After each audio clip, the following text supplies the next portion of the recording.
ભરૂચના golden bridge નજીક નર્મદા નદીની જળ સપાટીમાં સતત વધારો જોવા મળી રહ્યો છે.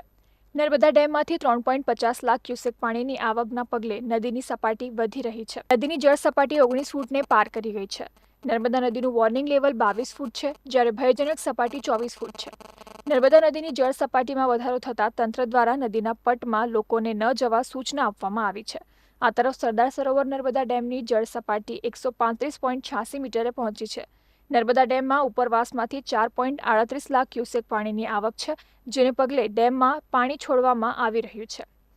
ભરૂચ જિલ્લા વહીવટીતંત્ર દ્વારા પણ નર્મદા નદીના કાંઠે અને પૂરથી પ્રભાવિત થતા ગામોને એલર્ટ કરવામાં આવ્યા હોવાનું પણ જાણવા મળ્યું છે. તો બીજી તરફ નર્મદા નદીમાં પૂરની શક્યતા વ્યક્ત કરવામાં આવતા ખેડૂતોની ચિંતામાં પણ વધારો થયો છે.